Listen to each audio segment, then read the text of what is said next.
कुछ करने का उनके मन में इरादा है कि सीड अभी जो एमईएस में आपका हुआ है कितनी रैंक है। तैयारी कर पाना है, पढ़ाई कर, इवन पढ़ाई भी करना वो बड़ा मुश्किल है। वर्क लाइफ बैलेंस मतलब छुट्टियां कैसे, क्या फैमिली टाइम वगैरह कैसे देते हैं आप? पूरे आपके पूरे साल भर में तो बाकी एचपीएल वगैरह और सारी चीज़ें भी रहती है, हाफ पे लीव और ये सब। एक क्वेश्चन था कि 2025 का क्वेश्चन आपने बताया कि थोड़ा सा टफ था, मतलब पैटर्न बदला यस। हुआ था। सीजे 2025 का मैकेनिकल का पेपर अगर 60 सेकंड में अगर आपको बताना हो, क्या कहेंगे बच्चों को? क्योंकि 2024 में पैटर्न कुछ और था, अरे 25 में कुछ और था। जैसे हम लोग इस बार एग्जाम दिए थे, तो हम लोग ये था कि दिमाग में कि यार पुराने पैटर्न के हिसाब से ही चलेगा, जो भी चीज़ें चलेगी। अपने नोट्स, थ्योरी वाला पार्ट पूरा कवर करते हुए, पूरा कंसेप्चुअली आपको अच्छा होना पड़ेगा। Hey good evening to all of you. उम्मीद करते हैं आप लोग बहुत अच्छे होंगे। मैं आपका मेंटर आर के मिश्रा, इंजीनियर सटा पे आप सभी लोगों को स्वागत करता हूं। मेरे प्यारे स्टूडेंट, आज एक डिफरेंट सक्सेस स्टोरी हम आप लोगों के बीच में कवर करने वाले हैं। और ऐसे स्टूडेंट बहुत कम मिलते हैं, स्पेशली अगर मैं बात करूं मैकेनिकल में। कोई स्टूडेंट अगर सोचिएगा सी डब्ल्यू सी या सी पी डब्ल्यू डी जैसे डिपार्टमेंट में काम कर रहा है, ऑलरेडी वर्किंग है 1 से 2 साल, और काफ़ी वर्क लाइफ चैलेंजिंग होने के बावजूद भी वो सी डब्ल्यू सी छोड़ करके एमईएस में क्यों जाना चाहते हैं? कहीं ना कहीं एक अलग जुनून है, कुछ करने का उनके मन में इरादा है। मेरे साथ इस समय एसएससी जेई 2025 के सिलेक्टेड नीरज हैं। सबसे पहले नीरज, मैकेनिकल आपकी ब्रांच है, यस सर। मैकेनिकल स्ट्रीम में सिलेक्शन, मेनी मेनी कांग्रेचुलेशन आपको। पहला thank you sir, question thank you so much. पहला क्वेश्चन मेरा आपसे है, अपने जर्नी के बारे में थोड़ा सा बताइएगा शुरू से लेके अंत तक। ठीक है सर, मैं बीटेक वाले फेज से स्टार्ट करता हूँ। एक्चुअली मैं हूँ बीटेक 2019 का पास आउट हूँ। तो 2019 से ही मेरा जो है सर गेट का तैयारी चालू हो गया था, जब मैं फाइनल ईयर में था। तो उसके बाद क्या रहा कि मैं काफ़ी एग्ज़ाम भी दिया उसके बीच। काफ़ी इसरो का भी उस टाइम पे मैंने इसरो का भी इंटरव्यू एक बार, पहली बार वो दिया था 2021 में। 22 में एक्चुअली उसका इंटरव्यू हुआ था। और एसएससी जेई का मैंने सर 20 वाला एग्ज़ाम दिया था। तो उसके बीच में फिर एचपीसीएल का मेरा निकला था, उसका भी मैंने इंटरव्यू दिया, वहाँ भी थोड़ा मतलब फाइनल नहीं हो पाया था। तो इसी दौरान मेरे को सर काफ़ी मतलब लगा कि अब इसको ज़्यादा लंबा नहीं खींचते तैयारी को, तो कहीं न कहीं हमको मतलब आगे बढ़ के कुछ ना कुछ और ट्राई करना चाहिए। तो गेट का तो था ही, ठीक-ठाक स्कोर था मेरा सर। दूसरे अटेम्प्ट में मेरा ठीक-ठाक स्कोर था, फाइनल ईयर के बाद जब मैंने अलग से तैयारी करी थी। तो मैंने 2020 का ही स्कोर 2022 में यूज़ किया। तो वहाँ से मेरा सर आईआईटी धनबाद में मेरे को मिली थी सर मैकेनिकल। तो वहाँ पे एमटेक का जो था मैकेनिकल का ही था। तो एज़ अ मैकेनिकल मैंने 2 साल वहाँ से एमटेक किया, तो 2024 में मेरा एमटेक कंप्लीट हुआ। तो ड्यूरिंग द एमटेक ये जब मैं फाइनल ईयर में था, तो एसएससी जेईई का मेरे पास एक अपॉर्च्युनिटी थी फिर से, कि इसमें और मैं मतलब कंटिन्यू रखूँ जर्नी को अपनी तैयारी वाले। तो तैयारी तो करी थी सर ठीक-ठाक, मतलब टेक्निकल की हो चाहे थोड़ा नॉन टेक उसमें, थोड़ा नॉन टेक में एज लेना था उसमें। तो इस तरीके से रहा। तो 2024 में ये जब प्लेसमेंट सीजन हमारा चालू हुआ सर, तो प्लेसमेंट सीजन में भी मैं बैठा था डे 0 डे 1 में, जो दिसंबर के एंड में शुरू हो गए थे। जनवरी 4 तारीख को सर क्या हो गया था, मेरा सिलेक्शन हो गया था, इसमें फाइनल रिजल्ट आ गया था। तो वहाँ से मेरे को सेंट्रल वाटर कमीशन मिला। तो घर वालों का भी एक रहता था, मेरे दिमाग में भी था कि सर ठीक है, सरकारी नौकरी एट द एंड तो मतलब वो एक बार करके देखते हैं, मतलब कि सबका रहता ही है कुछ ना कुछ, ये वाला एक थोड़ा रहता है हम लोग इंडियन फैमिलीज में, एक दिमाग में रहता है। तो मैंने वहाँ से फिर लड़के लोग भी बोलते थे आस सराउंडिंग में जो भी थे कि यार अब तो तेरा हो गया, अब कहाँ ही बैठेगा, मतलब अब तो वो प्लेसमेंट में बैठने का कोई सेंस नहीं है। तो मेरे दिमाग में भी आ गया ठीक है, तो यही नौकरी तो यही करनी है फिलहाल। तो फिर वहाँ से डिसाइड हुआ कि प्लेसमेंट सीजन में मैंने बैठना बंद कर दिया, और फाइनल यही था कि ये नौकरी अभी फिलहाल मेरे पास है। उसके बाद भी सर क्या हुआ, ड्यूरिंग दैट प्रिपरेशन फेज मेरे को लगा फिर यूकेपीएससी यही का सर मेरा एग्जाम हुआ था उसी टाइम। तो उसका भी मेरा क्लियर हुआ, उसका इंटरव्यू मैंने दिया। तो उसमें भी थोड़ा फाइनल सिलेक्शन मेरा रुका था, क्योंकि वैकेंसीज का तो थोड़ा रहता है इशू मैकेनिकल में। उसके बाद सर मेरे को याद आ रहा है कि फिर से इसरो का हुआ था, बट रिटर्न में थोड़ा कम मार्क्स रह गए थे, तो इंटरव्यू के बाद उसमें थोड़ा फाइनल नहीं हो पाया। और दोबारा से फिर मेरी जर्नी तो चालू रही सर। उसके बाद यूपीपीएससी एई का एग्ज़ाम मैंने दिया। यूपीपीएससी एई का तो सर अभी कुछ आया नहीं है, बट वो वाला एग्ज़ाम प्री मेंस वो दिया हुआ है। और उसके बाद इसरो का दोबारा से रिटर्न मैंने दिया था, तो रिटर्न क्वालीफाई हो गया। और उसका इंटरव्यू अभी अवेटिंग है, नेक्स्ट अगस्त में होगा। और इसी बीच में एक और एग्जाम सर मेरा हुआ था, उत्तराखंड का वर्कशॉप सुपरिटेंडेंट करके, पॉलिटेक्निक वर्कशॉप सुपरिटेंडेंट। तो राइट। उसमें सर तीन वैकेंसीज थी। तो उसमें सर, उसमें भी मेरा रुका हुआ था, इंटरव्यू मैंने उसका भी दिया है। तो सर ये काफ़ी मतलब एक लंबी जर्नी रही है 2019 से, अगर मैं इसकी बात करूँ तो 2019 से 2026 लगभग मतलब 6-7 साल हो चुके हैं। तो मिजाज अभी भाई। Journey still continuous. तो अभी सर एमईएस में मेरा इस बार हो गया है दोबारा से। तो अच्छा। बस मैं सोच रहा हूँ कि एमईएस का मेरा है कि ज्वाइन कर लूंगा जहाँ तक।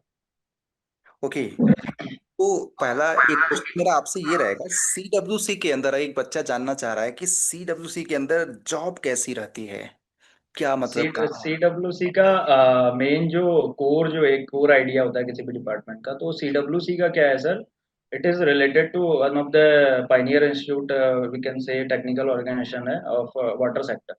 तो बेसिकली यहाँ पे क्या रहता है, जितनी भी रिवर्स हैं, जितनी भी नदियाँ हैं, जितने भी वो चीज़ें हैं, उनका उनकी मॉनिटरिंग करना, उनका डेटा डेटा कलेक्ट करना, और उसके बिहाफ पे जो है कोई भी पॉलिसीज अगर बन रही है, उसके बिहाफ पे कोई पुल बन रहा है, कोई स्ट्रक्चर बन रहा है, तो वो उस डेटा के हिसाब से हम लोग उसको डिज़ाइन करते हैं। जो भी डिपार्टमेंट मतलब इंफ्रास्ट्रक्चर बनाता है, तो हम लोगों से डेटा डिसेमिनेट भी करते हैं।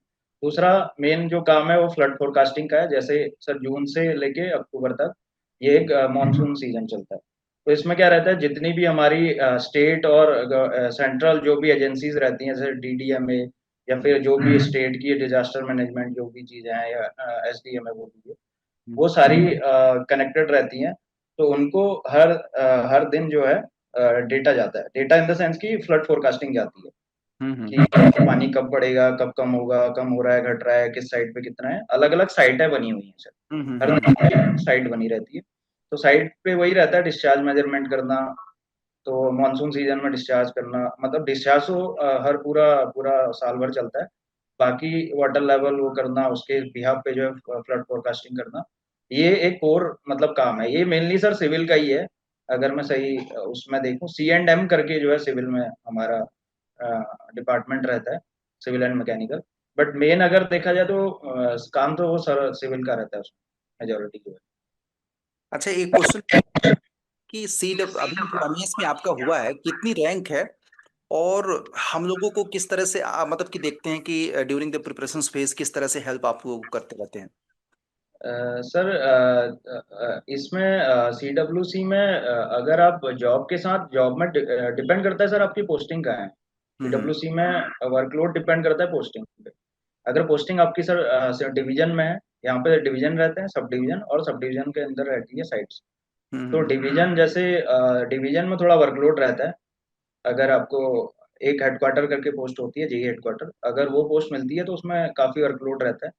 हम्म। बाकी सब डिवीजन और सब डिवीजन में थोड़ा ठीक ठाक रहता है। बाकी जो साइट रहती है, साइट्स में सर काफ़ी कम ठीक ठाक, मतलब उतना वर्कलोड नहीं रहता है। काफ़ी आपके पास टाइम रहता है, ample amount of time you can prepare for some of the exam if you okay. विशेष टू, ये अभी वाला रहता है थोड़ा सा। अभी आपका कितना रैंक है 2025 वाले में। अभी सर मेरी रैंक मैंने एनालाइज करी, क्योंकि उसमें तो कंबाइंड रैंक है शायद, सिविल इलेक्ट्रिकल हाँ। मैकेनिकल। बट अगर मैं मैकेनिकल और वो वाली देखी थी, तो उसमें 121 रैंक है मेरी सर, यूआर से। और बाकी एमईएस मेरे को सर इस सेंस में ठीक लगता है कि एक तो फैसिलिटीज़ का काफ़ी ठीक है, मतलब कि फैसिलिटीज़ अच्छी है, रहने का आपको एकोमोडेशन मिल जाता है, खाने के लिए मेस रहती है, तो ये एक अच्छी चीज़ मेरे को लगती है। बाकी सर वर्क प्रोफाइल मुझे लगता है थोड़ा सा मैकेनिकल वाला काम, जितना मैंने सुना है सर, मैकेनिकल वाला थोड़ा है उसमें, मेंटेनेंस आरएसी वाला जो काम है, तो हम्म। यहाँ पे थोड़ा सा मिसिंग है वो चीज़, सीडब्ल्यूसी में वो चीज़ मिसिंग है, क्योंकि इस तरीके का मेनली हमारा काम वो वाला है सर, मतलब it is kind of civil cum, yes. Work type का काम। हाँ, हाँ। तो अच्छा बेसिक एक डेटा बताइए, सही हम है। लोग हम लोगों के लेक्चर्स वगैरह आप लोग कैसे देखते थे, यूट्यूब के माध्यम से या सर कैसे। आपका आपका आर के सर करके तो आप सर है ही, मतलब आपका तो रहता था। मैंने एक्चुअली आपका ये थर्मो वाला देखा था सर एक बार। अच्छा तो अच्छा। काफ़ी कंप्रेसिबल फ्लो वाला शायद वो चैप्टर था। हाँ तो हाँ। वो काफ़ी दिक्कत होती सर, वो जो चैप्टर था वो आपसे, तो आपके लेक्चर देख के बड़ी हेल्प मिली थी। और दूसरी चीज़, जो एनालिसिस आप जो करते थे सर एसएससी के एग्जाम के बाद या प्री के बाद, मेंस के बाद, हम्म। उससे भी काफ़ी सर इनपुट हमको आइडिया मिलता रहता था। बट इस बार तो थोड़ा सा सर एग्जाम जो मेंस का था, थोड़ा सा पेपर अनएक्सपेक्टेड काइंड ऑफ था, पूरा पैटर्न ही मैकेनिकल। बदल था पूरा इस बार। Sir pattern 180 degree sir flip हो गया था पूरा, थोड़ी दिक्कत हुई थी। राइट, क्योंकि पहले क्या होता था कि थर्मो ज्यादा पूछता था, फ्लूइड राइट मैकेनिक्स राइट। ज्यादा पूछता, theory of machine, machine design का वेटेज कम रहता था। इस correct. Bar production, theory of machine और मशीन डिजाइन के वेटेज को बढ़ा राइट दी। राइट। पूरा पैटर्न सर बदला। इस बार हाँ, मशीन डिजाइन इस बार मेनली मैंने जो ऑब्जर्व किया सर, मेरा जो ऑब्जर्वेशन था, हम्म। प्री में जो था, जैसे पहले टीसीएस कराती थी एग्जाम, अभी एडीकेटी ने कराना चालू किया, तो इसमें मैन्युफैक्चरिंग का अच्छा खासा वेटेज था सर इस बार से। राइट और वो राइट जो क्वेश्चन थे वो बड़े फैक्चुअल थे मतलब। तो राइट। वो बड़ा ही कहीं ना कहीं दिक्कत आती थी सर मैन्युफैक्चर वो प्रोडक्शन वाले पार्ट में। और हम्म उसी का वेटेज इन्होंने बढ़ा दिया, 20-25% मैंने, जितना मेरा एनालिसिस था सर, 20-25 के परसेंट के अराउंड इनका वेटेज था प्री में। और मेंस में तो सर काफी न्यूमेरिकल इस बार बहुत ही अलग आ गया था एग्जाम पेपर। तो थोड़ा नॉर्मलाइजेशन के बाद मुझे लगता है कि मार्क्स थोड़े बढ़े हैं मैकेनिकल के, जिसकी वजह से थोड़ा सा हेल्प मिली। राइट। अच्छा, क्वेश्चन मेरा ये है कि जैसे कि अभी सैलरी अगर देखा जाए तो CWC और MES के में भी आप जाओगे, तो अच्छा। क्या लगता है कि इन हैंड क्या बेनिफिट्स अभी ऑनगोइंग CWC में मिल रहा है, अगर 60 सेकंड में अगर आपको बताना हो बच्चों को कि, क्योंकि ये सबसे बड़ा मोटिवेशन फैक्टर होता राइट है। क्योंकि सर। अभी देखो राइट। आप काम कर रहे हो, पर महीने कुछ ना कुछ मिल रहा होगा, जो लोग करेक्ट। तैयारी लेजीनेस तरीके से कर रहे होंगे, कहीं ना कहीं उनका नुकसान तो हो रहा है ना, जल्दी से सिलेक्शन हो जाएगा तो उनको भी मिलना शुरू हो जाएगा। सही बात है सर, ये एक मोटिवेशन के तौर पे होना ही चाहिए, जहाँ पे सर नौकरियों की थोड़ी प्रॉब्लम है, और हम्म काफ़ी मैकेनिकल में तो खासकर है थोड़ी। तो हम्म इसमें क्या है कि सर जैसे मेरा अभी पोस्टिंग है वो हरिद्वार है, तो जेड सिटी के अंडर में आता है। तो हम्म यहाँ पे क्या है सर, एचआरए थोड़ा सा कम रहता है, 10% रहता है ऑफ योर बेसिक। तो हम्म। इसमें सैलरी का तो एज सच मुझे नहीं लगता सर बहुत नुकसान आएगा, अगर मैं एमईएस में जाता हूँ। वहाँ पे डिपेंड मेनली यही फैक्टर है, बेसिक वगैरह आपका सेम रहता है, राइट। एचआरए वो सेम ही है सर, वो पे कमीशन सब सेम है, सारी चीजें फैसिलिटीज वगैरह। हम्म। फैसिलिटीज इन द सेंस कि यहाँ पे एचआरए 10%, वो डिपेंड करता है सर एमईएस में आपको कौन सी सिटी मिलती है, वाई की एक्स राइट। एक्स सिटी की वाई सिटी, वो एक चीज है। बाकी बाकी सर सैलरी वाइज मैं बोलूँ, अगर सैलरी ठीक ठाक है मतलब कि इतनी है कि आप डिसेंट लाइफस्टाइल अपनी वो कर सकते हैं। मतलब क्या सही कहा गया है कि सरकारी एम्प्लाई जो गवर्नमेंट के लोग होते हैं उनसे एग्जैक्ट सैलरी पूछ पाना बड़ा डिफिकल्ट हो जाता है, बट रेंज में अगर मैं बोलूँ वाई सी। एक्सेप्ट अगर मैं सर जैसे मतलब अगर एक रेंज की बात करूं तो मेरी जो थी सर शुरुआत में 55 के अराउंड थी। तो हाँ। अभी वो इंक्रीमेंट उसमें 3-3% का होता रहता है, तो हर साल में वो लगता है। तो उसके हम्म। बाद 61 के अराउंड सर, तो एग्जैक्ट ही बता दिया मैंने वैसे, बट वही है रेंज 55 से लेके सर वो 65-70 डिपेंड तक। करता है कि आपकी जॉब एक्स और वाई। X Y Z Z city उसी पे डिपेंड है सर सारा। अच्छा, इसमें एक बात बताना, वर्क लाइफ बैलेंस मतलब छुट्टियां कैसे, क्या फैमिली टाइम वगैरह कैसे देते हैं आप? छुट्टियों का सर मुझे लगता है कि एसएससी की जॉब्स में उतना आपको इशू नहीं आएगा। हम्म 15 हर 6 महीने में 15 आपको ईएल क्रेडिट होती हैं, तो एक साल में 30 ईएल रहती हैं आपकी अर्न लीव। और ईएल और सीएल रहती है सर 8, तो वो 8 सीएल होती हैं पूरे आपके पूरे साल भर में। तो बाकी एचपीएल वगैरह और सारी चीज़ें भी रहती है, हाफ पे लीव और ये सब। स्टडी लीव का भी रहता है इसमें प्रोविजन, अगर कोई 2 साल का स्टडी लीव आपको मिल जाता है, अगर कोई हायर एजुकेशन करना है, या फिर किसी को कुछ अगर 2 साल में अगर कंप्लीट हो पा रहा है तो एनओसी लेके वो भी ली जा सकती है। बाकी अपॉर्चुनिटी इसका क्या है कि सीडब्ल्यूसी में एक अच्छी अपॉर्चुनिटी एक और भी है, जो अभी थोड़ा सा मुझे लगता है कि उतना आइडिया नहीं है, बट ये जो एक फॉरेन पोस्टिंग के नाम से इसमें रहता है। तो नेपाल और भूटान में इनको जो है पोस्टिंग मिलती है सर, कुछ लोगों को सीडब्ल्यूसी से सिलेक्टेड लोगों को जो प्रोजेक्ट चलते हैं वहाँ पे। तो उसमें थोड़ा सैलरी अच्छी मिल जाती है, बाकी सारे पर्क्स मिल जाते ओके। हैं। मैं ये question, SSC JE preparation, SSC JE 2023 की प्रिपरेशन जॉब के साथ कैसी है? क्या आपको लगता है कि आपकी प्रिपरेशंस पहले से इतनी हो चुकी थी, मल्टीपल एग्जाम आप निकाल रहे हैं, राइट। वही प्रिपरेशंस काम आया या आपने इसके लिए जॉब के साथ एक्स्ट्रा एफर्ट डाला? सर जॉब के साथ तो बड़ा ही चैलेंजिंग है, अगर आपकी चाहे आप सीडब्ल्यूसी में भी हैं, अगर आप डिवीजन में रहते हैं, सब डिवीजन में रहते हैं, तो आपके पास लोड रहता है।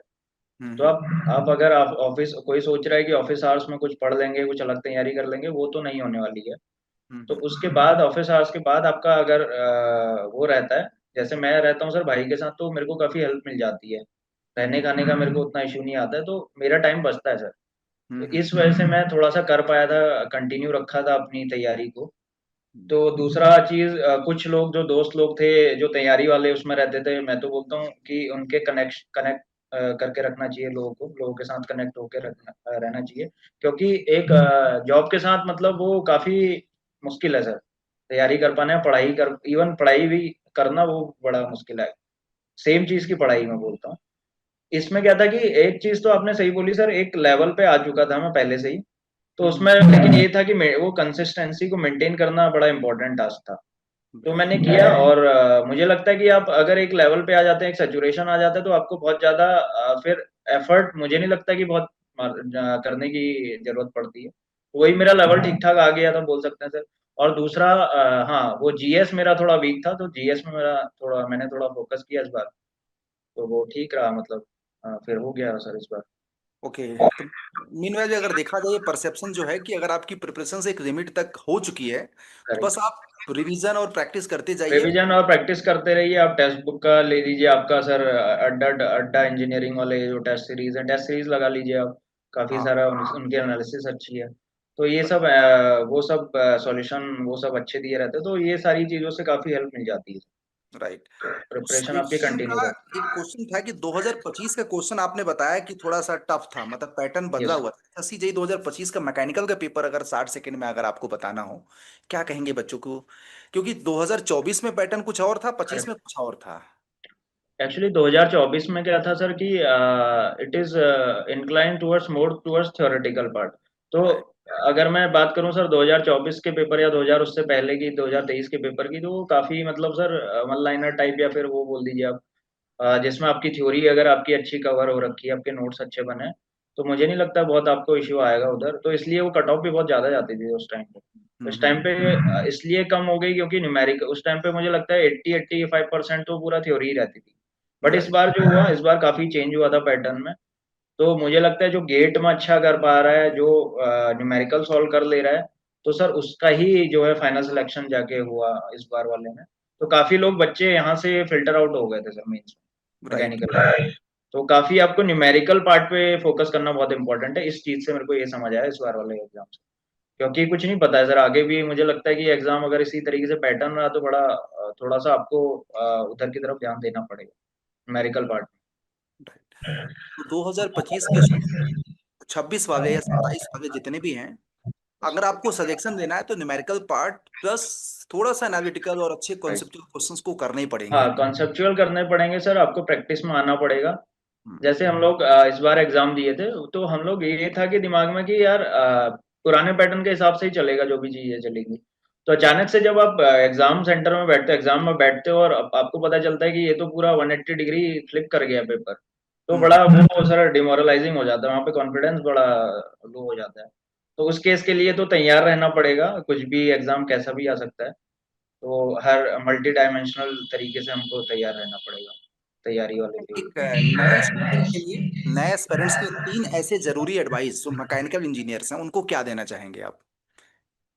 सर अगर तैयारी की बात करें तो तैयारी में ऐसा है कि एसएससी में मेरे को लगता है ठीक-ठाक वैकेंसियाँ आ रही हैं अभी, और काफ़ी पीएसयूज़ का भी, जैसे बीएचईएल का मैं बताना भूल गया, बीएचईएल का भी इंटरव्यू मैंने दिया था, उसमें नहीं हो पाया था, बट बीएचईएल और कुछ पीएसयूज़ का सर अभी कंटिन्यूअसली आ रहा है, अपने एग्ज़ाम से ले रहे हैं।